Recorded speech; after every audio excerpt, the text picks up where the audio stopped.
The transport shuttle shook hard as it entered the atmosphere of the artificial moon. Lieutenant Maya Torres gripped the armrests of her seat and watched through the small window as clouds of purple and silver gas parted before them. Her heart was beating fast, but she kept her face calm. She had trained for this moment for 3 years back on Earth. She had beaten out thousands of other candidates for one of the 12 spots in the Galactic Military Academy exchange program. She was not going to show fear now. The shuttle broke through the last layer of clouds, and Maya saw the academy for the first time with her own eyes. It was massive. The structure spread across the surface of the moon like a small city made of crystal and metal. Towers of gleaming silver reached toward the sky, connected by bridges and walkways that seemed to float in the air without any support.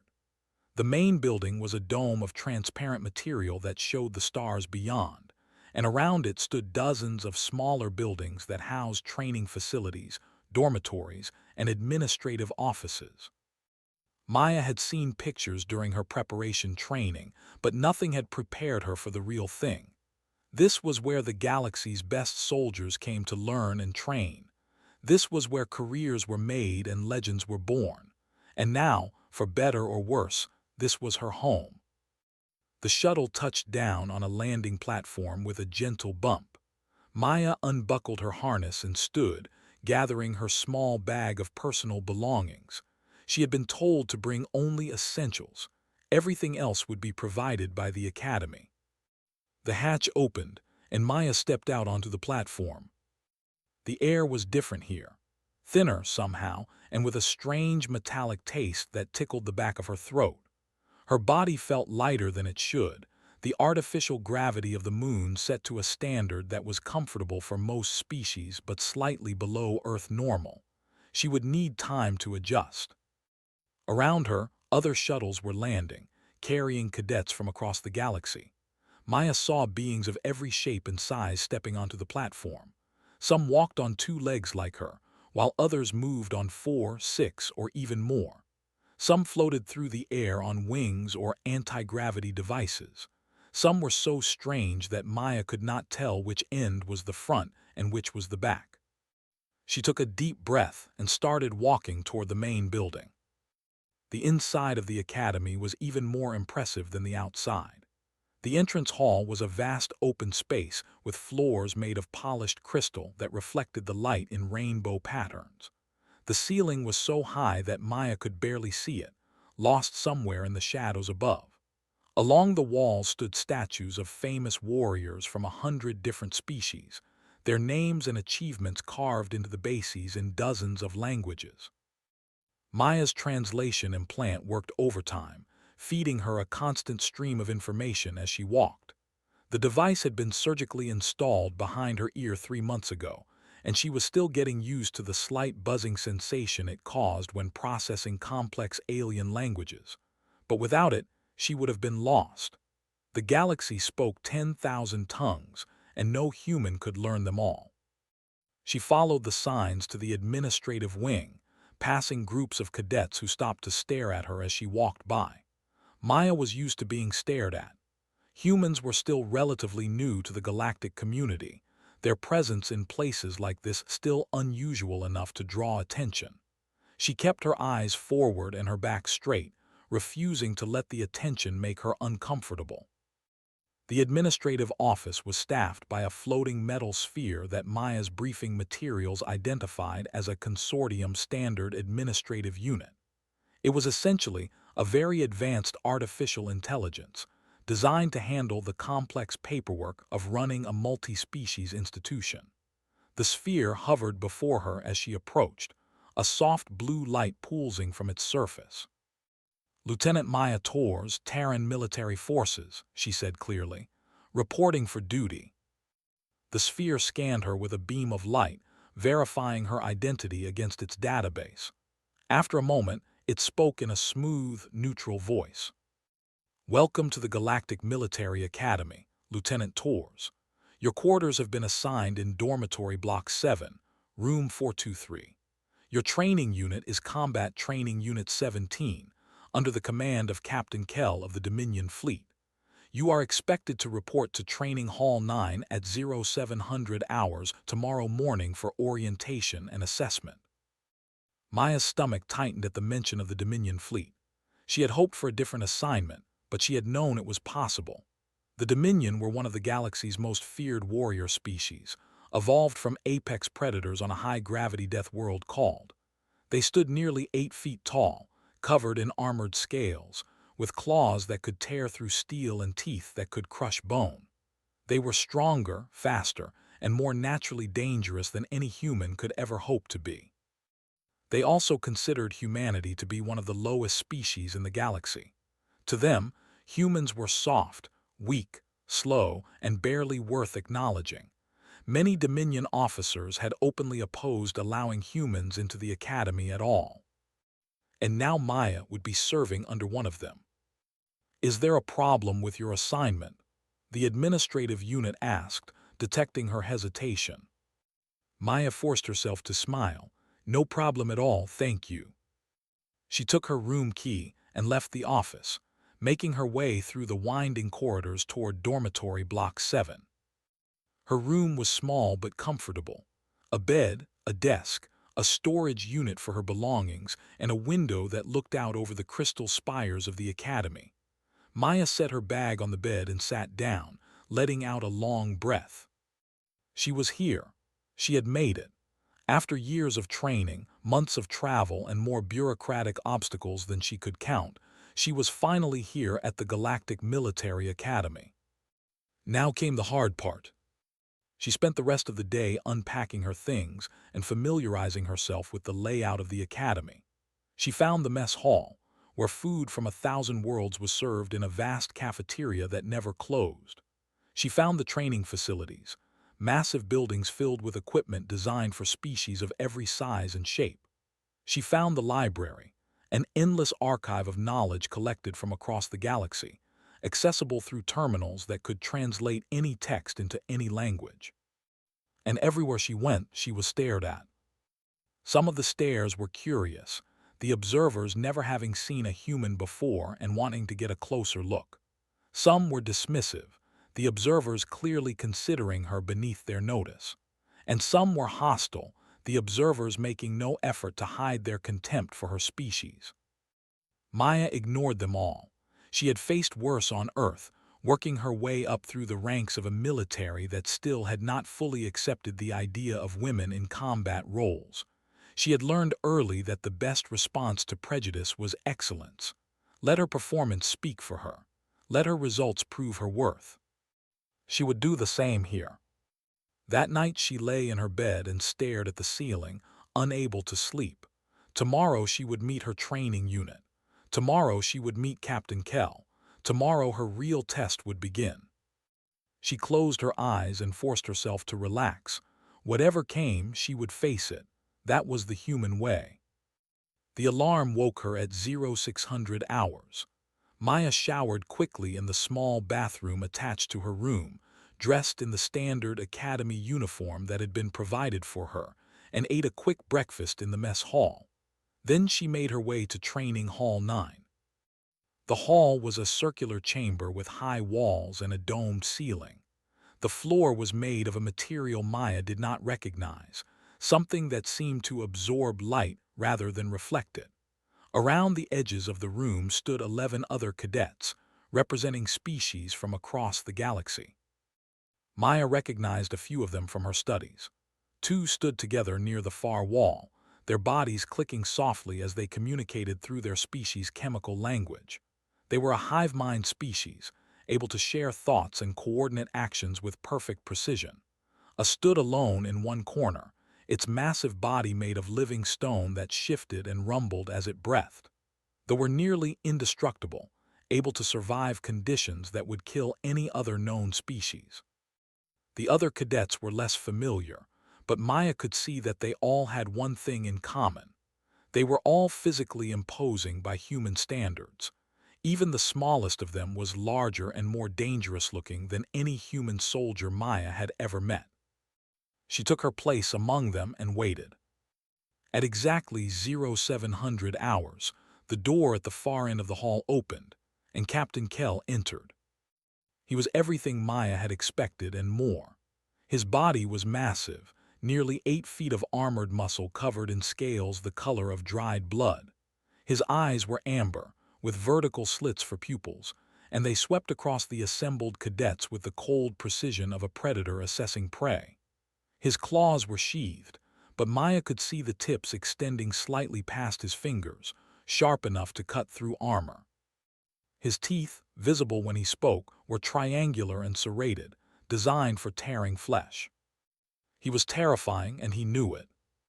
"I am Captain Kell," he said, his voice a deep rumble that seemed to vibrate through the floor. "You have been assigned to my unit because someone in administration believes you have potential.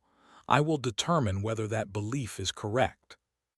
He began to walk along the line of cadets, stopping before each one to offer a brief assessment. Maya watched as he evaluated her fellow trainees, noting their strengths and weaknesses with brutal honesty. They were praised for their tactical coordination. They was acknowledged for its natural durability. Others were assessed based on their species' histories, their physical capabilities, their known strengths. Then he reached Maya. He stopped in front of her, looking down from his tremendous height. His amber eyes studied her with an expression she could not read. For a long moment, he said nothing, simply examining her as one might examine an unusual insect. "A human," he finally said. The word sounded like an insult in his mouth. "I was told one would be included in this training cycle. Tell me, Lieutenant Tors, what do you believe you can contribute to this unit?" Maya met his gaze without flinching. She had prepared for this question. "I am trained in close-quarters combat, tactical analysis, and adaptive problem-solving, Captain. My service record includes 17 completed missions with a 94% success rate." "On your," said dismissively, "against opponents limited by your species' capabilities. Here you will face challenges that your evolution did not prepare you for." He leaned closer, his massive form blocking out the light. "Humans are soft. Your skin tears easily. Your bones break under pressure. You have no natural weapons, no natural armor, no enhanced senses. You are, by any objective measure, one of the weakest species in the known galaxy." Maya felt her jaw tighten, but she kept her voice steady. "Humans have other advantages, Captain." "Such as?" "Endurance, adaptability, the capacity to continue functioning through pain and damage that would stop other species, and a very long memory for those who underestimate us." A ripple of reaction passed through the other cadets. They clicked their mandibles in what might have been amusement. They shifted its bulk, the geological equivalent of a raised eyebrow, even seemed slightly surprised, though his expression remained unreadable. "Bold words," he said slowly. "Let us see if you can support them with action." He stepped back and addressed the entire unit. "Today's exercise will assess your baseline combat capabilities. You will face simulated opponents calibrated to your species' standard threat levels. Your performance will be recorded and analyzed. Based on the results, I will determine your training requirements and assign you to appropriate skill groups." The walls of the chamber shimmered, and suddenly Maya found herself standing in a completely different environment. The holographic technology of the academy had transformed the training hall into an urban combat zone, complete with ruined buildings, scattered debris, and strategically positioned enemy units. Maya found herself alone in a narrow alley, separated from the other cadets by the maze of simulated buildings. Her translation implant buzzed as tactical information appeared in her field of vision, identifying enemy positions and objective markers. She took a deep breath and began to move. The simulated enemies were tough. They were fast, aggressive, and tactically intelligent. They used cover effectively, coordinated their attacks, and adapted to her movements. Maya had to use every skill she had learned in her years of training just to survive. But survive she did. She used the environment to her advantage, hiding behind rubble and using narrow passages to limit the number of enemies who could attack her at once. She targeted weak points, going for joints and sensors rather than trying to overwhelm her opponents with firepower. She moved constantly, never staying in one place long enough to be pinned down. The simulation lasted 12 minutes. When the holographic environment dissolved back to the neutral chamber, Maya stood breathing heavily but victorious. Her performance metrics floated in the air before her, showing a score that placed her in the upper third of the unit's results. She had not won. Several other cadets had performed better, their natural physical advantages giving them an edge she could not match. But she had not been defeated either. She had survived, adapted, and accomplished her objectives. Captain Kell reviewed the results with an expression that might have been surprise on a human face. His amber eyes lingered on Maya's score for a long moment before moving on. He made no comment about her performance. He simply announced the next phase of the assessment. But Maya noticed that he watched her more carefully after that. The days that followed were the hardest of Maya's life. Captain Kell pushed Unit 17 relentlessly. Every day brought new training exercises, each more challenging than the last. They ran obstacle courses designed for species with multiple limbs. They practiced combat techniques that assumed strength Maya did not possess. They studied tactical scenarios that required processing speeds beyond human capability. And through it all watched and commented. "The human falls behind again," he would say during endurance exercises, his voice carrying across the training field. "Perhaps someone should carry her, as one might carry a helpless infant." "Eliminated in the first engagement," he would note during combat simulations. "Not surprising. Humans evolved to hunt slow, stupid prey on an easy world. They have no instinct for real battle." "Adequate performance," he would occasionally admit, when Maya managed to achieve something noteworthy. "For a beast, at least." That word, beast. In the Dominion language, it referred to animals kept for labor or food, creatures without true intelligence or warrior spirit. Used it deliberately, Maya knew, a constant reminder of how he viewed her species. The other cadets heard it too.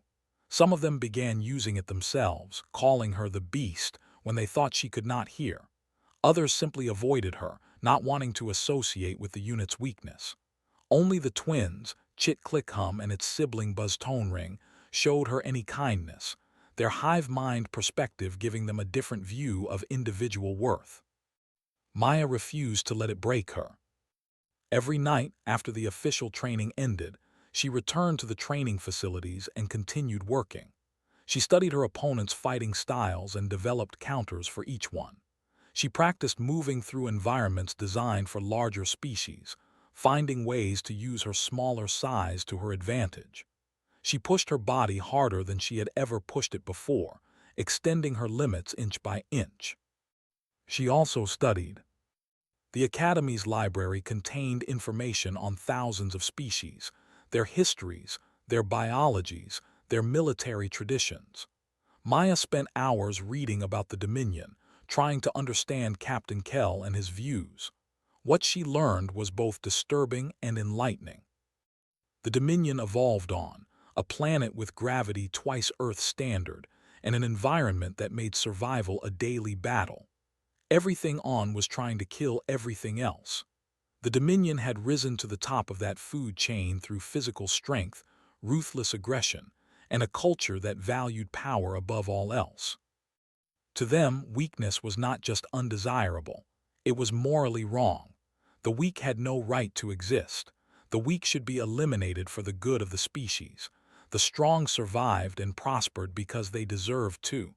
This was not cruelty in their minds. It was simply the natural order of the universe. Humans, by Dominion standards, were the definition of weak. Soft bodies, slow reflexes, limited strength. The fact that humans had somehow developed technology and spread across the stars was seen as a cosmic mistake, a violation of the natural order that would eventually correct itself. Understanding this did not make treatment any easier to bear, but it helped Maya predict his behavior and prepare for it. 3 weeks into the training cycle, the first major exercise was announced. "You have trained individually," Captain Kell told the assembled unit. "Now you will train as a team. Tomorrow, you will conduct a field operation on the surface of a moon in the system. Your objective is reconnaissance. You will survey the terrain, identify resources, and report any signs of indigenous life. This is a standard exercise, low risk, designed to test your ability to work together in an unfamiliar environment." He paused, his amber eyes sweeping across the unit. "Some of you will lead. Some of you will follow. All of you will be evaluated. Your performance on this exercise will determine your standing in the unit for the remainder of the training cycle." Maya felt excitement and dread mixing in her stomach. A real field operation. A chance to prove herself outside the controlled environment of the academy, but also a chance to fail spectacularly in front of everyone. That night she barely slept. The shuttle departed at dawn, carrying all 12 members of Unit 17 to their destination. Maya sat in a rear seat, watching the stars drift past the window as they traveled through hyperspace. The other cadets were mostly quiet, each lost in their own thoughts about the coming exercise. The moon had no name, only a string of numbers and letters that served as its designation in the galactic database. It orbited a gas giant in the outer regions of the system, a cold and lonely place that had never been thoroughly explored. As the shuttle approached, Maya got her first look at their destination. It was beautiful. The surface was covered in forests of crystal, towering formations that caught the light of the distant sun and scattered it into rainbow patterns. The crystals ranged from small spikes no taller than Maya's knee to massive spires that reached hundreds of feet into the pale sky. Between them, darker patches of ordinary rock created paths and clearings. "Those crystal formations are energy reactive," one of them noted, studying the data on its handheld scanner. "High potential for weapons manufacturing. No wonder the Academy chose this location for resource survey." Captain Kell stood at the front of the shuttle, observing the approaching surface with predatory interest. "We will establish a base camp at the mouth of the cave system on the southern hemisphere," he announced. "From there, reconnaissance teams will survey the underground network. Standard safety protocols apply. No unnecessary risks. We are here to gather information, not to prove our bravery." The shuttle touched down in a clearing surrounded by crystal spires. The cadets filed out, their boots crunching on the rocky ground. The air was thin and cold, with a faint mineral smell that reminded Maya of copper. They worked quickly to establish the base camp, setting up portable shelters and equipment stations. Maya found herself assigned to supply organization, sorting and cataloging the gear they had brought. It was not a glamorous task, but she did it efficiently and without complaint. Once the camp was established, divided the unit into reconnaissance teams. "Team 1, he announced, "and myself, we will survey the primary tunnel system to the north." He continued assigning teams, placing the strongest and most capable cadets together in groups of 3. Maya listened as the roster was called, wondering where she would be assigned. "Team 3, finally said, "Chitclickhum and Tors, you will survey the eastern tunnel system." Maya felt a mix of relief and concern. Chitclickhum was one of the twins, the one who had shown her kindness during training. Was a massive warrior from a species related to the Dominion, but less intelligent and more focused on pure combat. They were an odd combination, but Maya was grateful not to be assigned to a team that would actively work against her. The teams gathered their equipment and headed for their assigned tunnel entrances. Maya checked her gear carefully. Scanner, communication unit, emergency beacon, sidearm, survival kit. Everything she might need for a standard reconnaissance mission. The entrance to the eastern tunnel system was a dark opening in a cliff face, partially hidden behind a cluster of crystal formations. The crystals here were darker than the ones on the surface, with deep purple and black colors that absorbed light rather than reflecting it. "I will take point," announced, his deep voice echoing off the cave walls. The was enormous, nearly as large as Captain Kell, with thick gray skin and arms like tree trunks.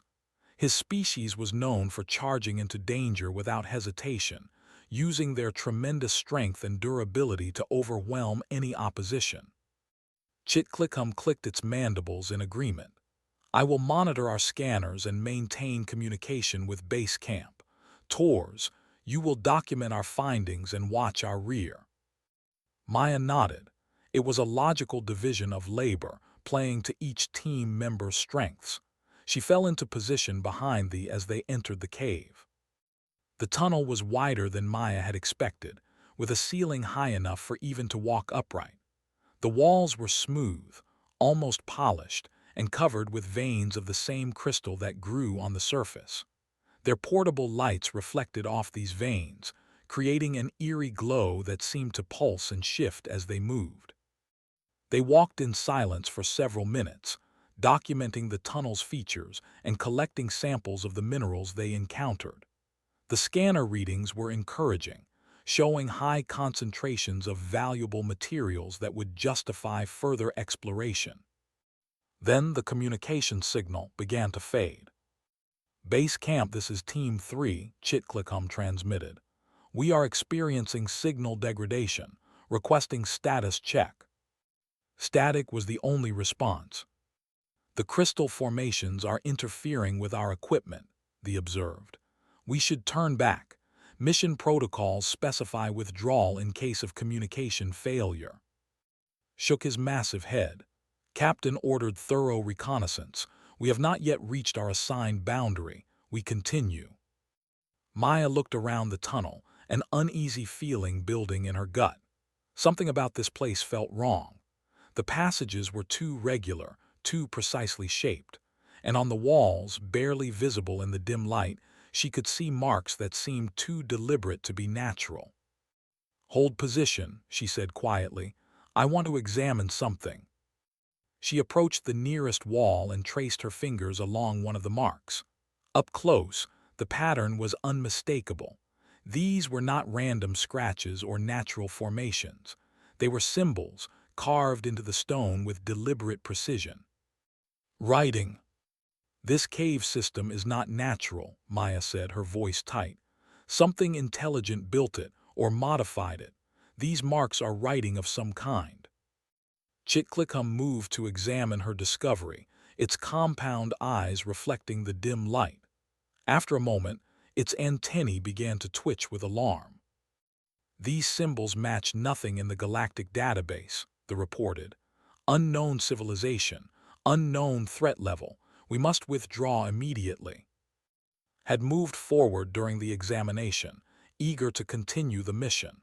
Now he turned back, positioning himself between his teammates and the deeper tunnel.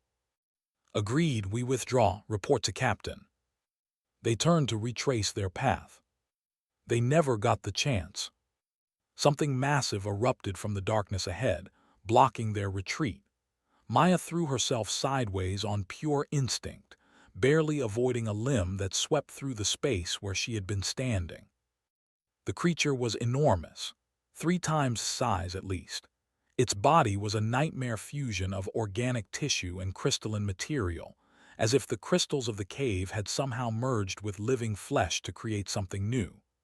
Multiple limbs, each tipped with blades of razor-sharp crystal, supported a central mass covered in what might have been eyes or might have been something worse.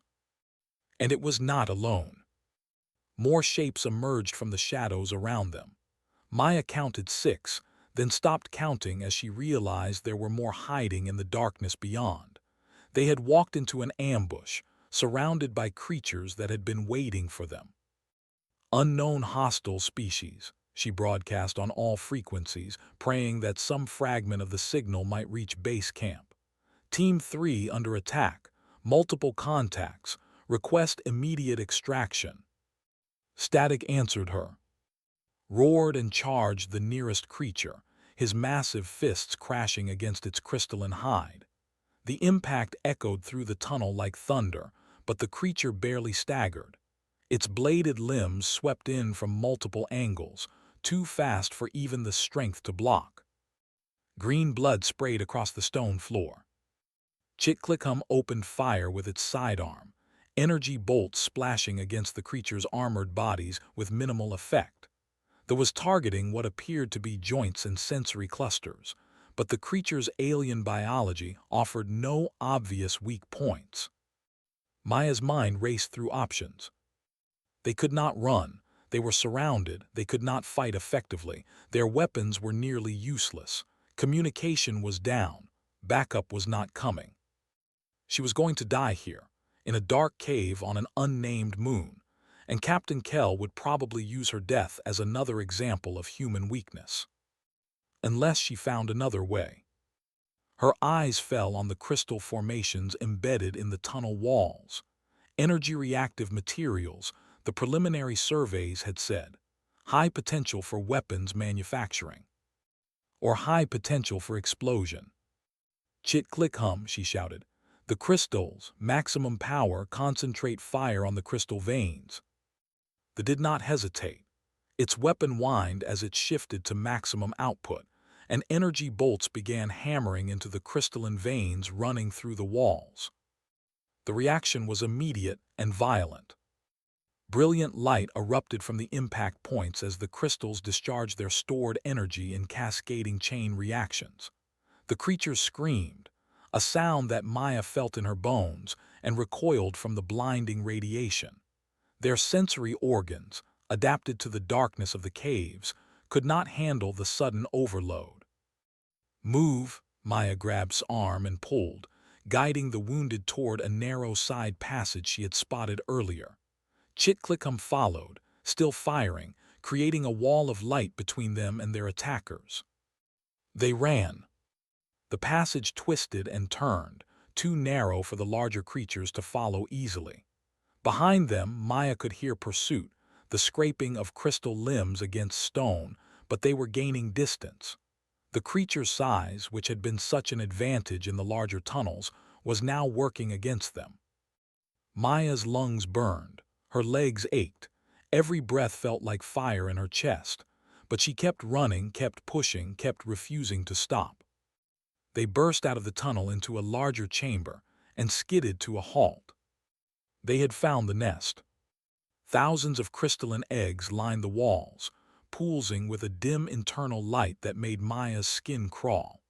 In the center of the chamber, connected to the eggs by a network of organic cables, something vast and terrible began to stir. The Queen. It was larger than anything Maya had ever seen. Its body filled most of the chamber, a mountain of crystal and flesh that seemed to breathe with a rhythm that matched the pulsing of the eggs. As they watched, its sensory organs began to focus on them, and Maya felt a pressure in her mind that made her want to scream. "Run," she whispered, "different tunnel now." They ran again. This time Maya led. She did not know where she was going, but she let her instincts guide her, choosing passages that felt right, that seemed to lead upward, toward the surface.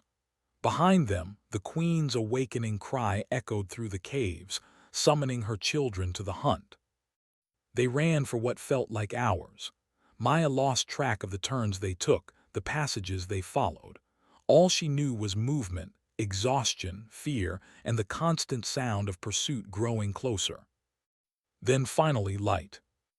They burst out of a small opening onto the crystal-covered surface, the pale sun blinding after the darkness of the caves. Maya stumbled and fell, her legs finally giving out beneath her. Beside her, collapsed, his wounds far more serious than he had let on during their escape. Even Chit-click-hum sagged, its exoskeleton cracked in several places. But they were alive. Against all odds, they were alive. Maya forced herself to sit up and activated her emergency beacon. The signal would be weak, distorted by the crystal formations, but there was a chance it would reach the base camp. There was a chance they might survive. She looked back at the cave entrance, half expecting the creatures to come pouring out after them, but the opening remained dark and silent. Perhaps they could not tolerate the sunlight. Perhaps they were regrouping for a larger assault. Perhaps they were simply waiting. Whatever the reason, Maya was grateful for the respite. "Tors," Chitclicum said weakly. "Your plan in the caves, the crystals, how did you know it would work?" Maya laughed, though it came out as more of a cough. "I did not know, I guessed. I saw the crystals were energy reactive. I remembered how our scanners kept malfunctioning, and I hoped that overloading them would produce enough light to blind the creatures." She shook her head. "It could have just as easily killed us all." "But it did not," they observed. "Your guess saved our lives." Maya did not respond. She was too tired to think about what she had done or what it meant.